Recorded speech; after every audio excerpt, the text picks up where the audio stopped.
안녕하십니까. 아마존 트랜스레이터를 이용 내 서비스에 번역 기능 추가해보기라는 주제로 발표하게 된 김승현이라고 합니다. 우선 제 소개입니다. 클래스 메소드에서 2020년 4월 1일부터 신입사원으로서 입사했습니다. 현재는 AWS 서비스에 대해서 여러모로 공부를 이어가고 있습니다. 아래는 제 블로그 주소입니다. 아직 많은 자료는 없지만 방문해 주시면 감사하겠습니다. 그럼 바로 간단한 아마존 트랜스레이터에 대해서 알아보도록 하겠습니다. 딥러닝 모델 기반의 인공신경망 기계 번역 서비스이며 SSL 암호화를 통해 안전한 통신을 제공하고 있습니다. 약 55개의 많은 언어를 지원하고 있으며 지원되는 모든 언어 간의 번역을 제공하고 있습니다. 그리고 기본적으로는 사용한 만큼 비용을 지불하고 있습니다.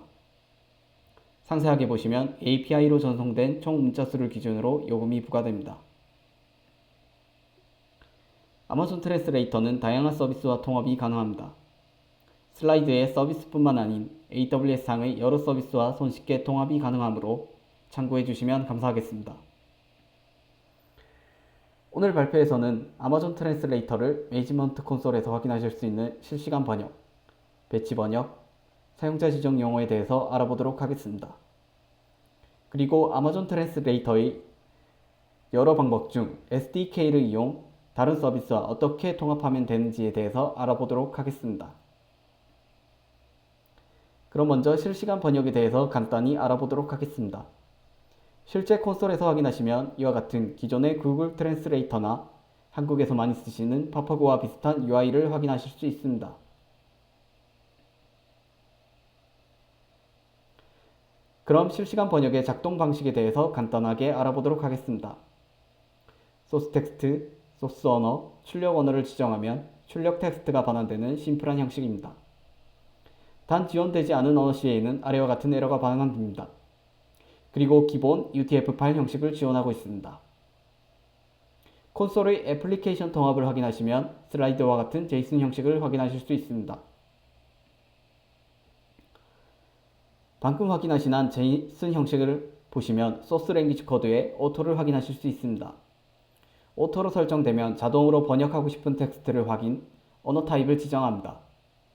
AWS에서는 오토로 설정하면 Comprehend라는 서비스를 이용 언어를 식별하게 됩니다. Comprehend는 딥러닝 기반 실시간 자연어 인식 서비스이므로 텍스트를 통해 현재 언어를 확인하거나 구문 분석 등 다양한 용도로 이용됩니다. 그리고 만약 언어 식별 실패 시에는 아래와 같은 에러가 반환되며 임의의 언어 타입을 반환하게 됩니다. 실제 파파고 같은 서비스를 이용해 보시면 영어 단어를 입력했지만 다른 언어로 인식되는 경우가 있습니다. 그것과 비슷한 현상이 발생됩니다. 만약 신뢰성 높은 서비스를 기획하고 계신 단계라면 생각할 부분이라고 생각합니다. 그럼 실제로 SDK를 이용 아마존 트랜스레이터를 슬라이드와 같은 아키텍처상에 연결했을 때 어떻게 이용하면 되는지에 대해서 살펴보도록 하겠습니다. 매우 심플합니다. 슬라이드와 같이 단 두 줄만으로도 손쉽게 통합이 가능합니다. 현재 예시에서는 파이썬을 이용해 보았습니다. 빨간 선의 텍스트를 번역하고 싶은 텍스트를 설정, 소스 랭귀지 코드에는 번역할 텍스트 언어 타입을 지정합니다. 타깃 랭귀지 코드에는 최종적으로 번역될 텍스트 타입을 지정합니다. 사실 람다뿐만 아닌 AWS 서비스를 통합할 시에는 적절한 권한을 설정해 주셔야 됩니다. 람다에는 IAM 롤이라는 역할 기반 액세스를 통해 통합할 서비스의 이용 권한을 설정해 주셔야 됩니다. 그럼 아마존 트랜스레이터에는 어떤 권한을 설정할지에 대한 부분입니다. 사실 최종적으로 만들 서비스에 따라서 설정한 권한은 달라집니다. 처음 텍스트시라면 AWS 관리형 정책인 트랜스레이터 풀 액세스와 같은 정책을 이용하시는 것도 한 방법입니다. 트랜스레이터 풀 액세스에는 트랜스레이터를 이용할 시에 설정할 대부분의 권한이 설정되어 있습니다. 하지만 정확한 권한을 설정하려면 그 서비스의 권한을 파악, 최종적으로 서비스의 권한을 부여해야 됩니다. 예를 들면 방금 실시간 번역에서 소스 랭귀지에서 설정한 오토를 생각해 보겠습니다. 오토를 설정하지 않은 서비스라면 단순히 소스 언어를 지정하는 데 사용할 권한만으로도 충분합니다. 하지만 오토를 설정, 자동으로 언어 식별을 이용하시려면 앞의 슬라이드와 같이 Comprehend라는 서비스를 이용 권한을 설정하셔야 됩니다. 아래 링크에 아마존 트랜스레이터에 관한 API 권한에 대한 설명이 있으므로 참고해 주시면 감사하겠습니다. 이와 같이 람다를 설정하시면 사실 아마존 트랜스레이터와의 통합은 끝입니다. 그 다음부터는 람다를 통해 API 게이트웨이와 같은 서비스를 이용 API를 만드는 것도 한 방법입니다. 그럼 예시로 어떻게 람다와 API 게이트를 연결하는지에 대해서 간단히 살펴보도록 하겠습니다.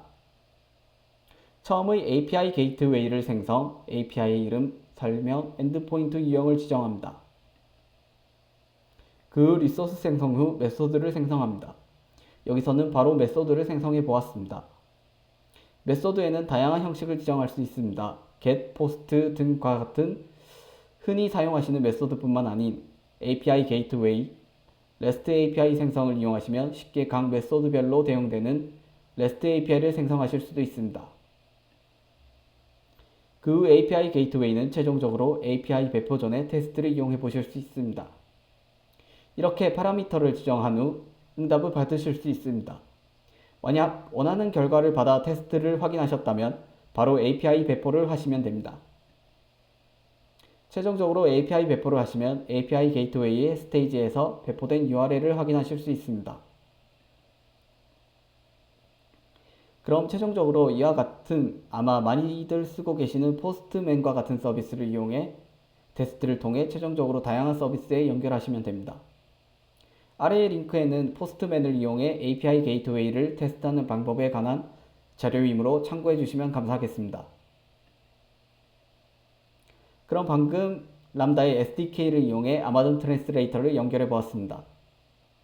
하지만 다양한 서비스와 통합할 때에는 어떻게 이용하면 되는지에 대해서 간단히 살펴보도록 하겠습니다. 이번에는 텍스트를 음성 데이터로 바꿔주는 폴리라는 서비스를 간단하게 연결해 최종적으로는 S3의 음성 파일을 저장해보는 예시입니다. 처음 람다에 연결할 때와 사실 크게 다르지 않습니다. SDK를 이용 단지 번역된 텍스트를 폴리를 통해 음성 데이터로 바꾸고 그 데이터를 통해 최종적으로 S3에 mp3 파일을 보존하는 코드를 추가했을 뿐입니다. 이와 같이 SDK를 이용 쉽게 다양한 서비스와 연결이 가능합니다. 그럼 처음 예시처럼 API 게이트웨이를 통해 테스트를 해보았습니다. 성공 결과를 받으셨다면 아마 S3에 파일이 만들어지는 것을 확인하실 수 있을 겁니다. 혹시 음성 파일이 어떤 느낌일지 궁금하실 분들을 위해서 음성 파일을 첨부해 보았습니다.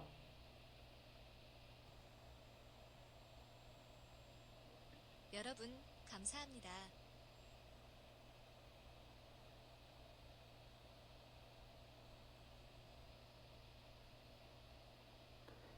이와 같이 텍스트가 잘 번역된 것을 확인하실 수 있습니다.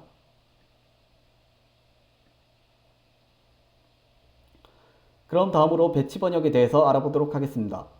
먼저 배치 번역은 지원되는 리전이 한정적입니다. 아시아 태평양의 경우에는 서울 리전에서만 현재 지원하고 있으므로 주의해 주시기 바랍니다.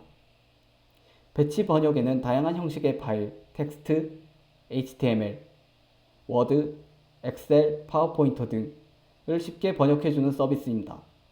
작동 방식은 간단합니다. 번역할 파일이 저장될 S3를 지정, 번역한 후 파일이 저장될 S3를 지정하시면 됩니다. 그리고 배치 번역을 동작하게 되시면 처음에는 소스 문자열을 여러 문장으로 나누는 함수가 동작하고 각 문장에 대해 트랜스레이터를 호출하는 함수가 동작, 번역을 하게 됩니다. 그리고 결과 파일이 최종적으로 타겟 S3 쪽으로 저장되게 됩니다. S3는 하나를 설정하셔도 되고 두 개의 S3를 설정하셔도 상관없습니다. 이번 예시에서는 하나의 S3를 지정 두 개의 폴더를 만들어 보았습니다. 그리고 단지 아마존 트랜스레이터의 배치 작업을 통해 S3에 번역된 파일이 보존하는 것뿐만 아닌 다른 SNS 서비스를 통해 메일로 알림을 받아보았습니다. 그럼 간단히 아마존 심플 노티피케이션 서비스인 SNS에 대해서 설정하는 과정입니다. 주제를 설정, 구독을 합니다. 구독의 알림을 받을 메일을 설정합니다. 그럼 설정한 메일로 구독을 확인할 것인지에 대한 메일을 확인하실 수 있습니다. 확인하시면 구독의 상태를 확인을 하실 수 있습니다. 그럼 어떻게 S3의 파일이 생성된 후 SNS 서비스를 이용해 메일을 받으실 수 있을지에 대한 설명입니다. 다양한 방법이 있겠지만 예시에서는 S3 이벤트 알림을 이용해 보았습니다. S3의 이벤트 알림을 통해 객체가 생성되면 연결된 SNS 서비스를 통해 구독된 이메일로 메시지를 보냅니다. 여기서 대상을 확인하시면 SNS뿐만 아닌 람다, SQS와 같은 서비스와도 통합하실 수 있으신 것을 확인하실 수 있습니다. 만약 람다를 이용하신다면 더 다양한 작업도 가능할 것으로 생각합니다. 단 여기서 SNS를 연결할 시에는 SNS 서비스의 액세스 정책을 수정하셔야 됩니다. 현재 슬라이드의 세 부분을 수정한 후 등록해 주시면 끝입니다.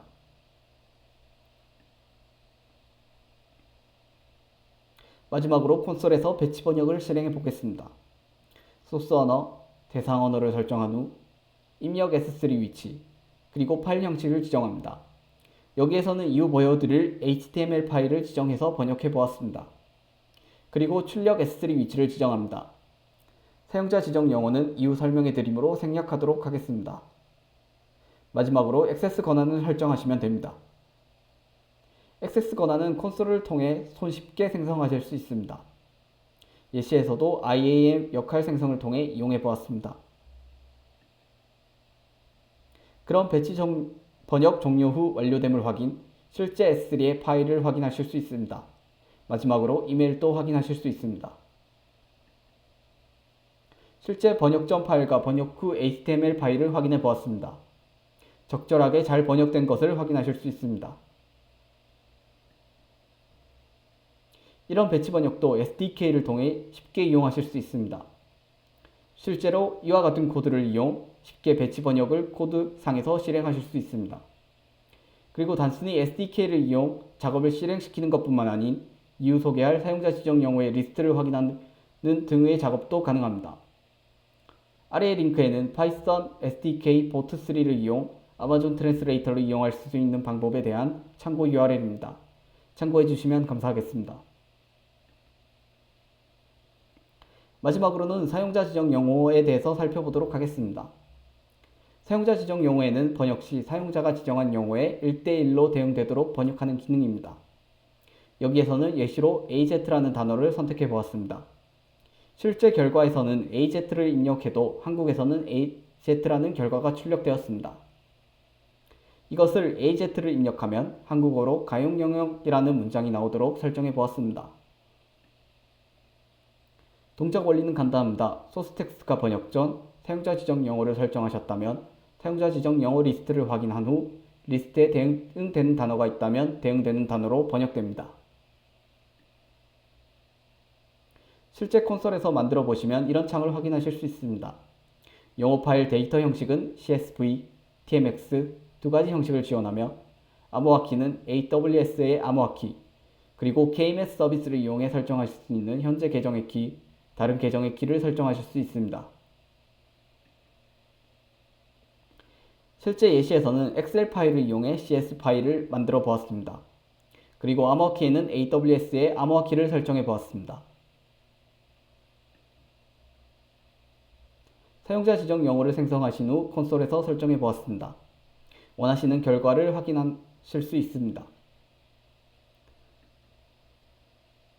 마지막으로 이런 사용자 지정 영어는 어떻게 SDK를 통해 이용될까에 대한 것입니다. 단 한 줄만 추가하시면 쉽게 이용하실 수 있습니다. 그럼 마지막으로 사용자 지정 영어의 모범 사례에 대해서 알려드리고 발표 종료하도록 하겠습니다. 모호하지 않은 단어만 포함해야 하며 대체 의미로는 사용되지 않는 오직 한 가지 방식으로만 번역하려는 단어만 사용해야 됩니다. 브랜드 이름, 제품 이름과 같은 고유 명사와 같은 단어로 목록을 제한해야 하며 동일한 소스 단어에 다른 번역을 포함시키지 않아야 합니다. 이상 발표 마치겠습니다. 들어주셔서 감사합니다.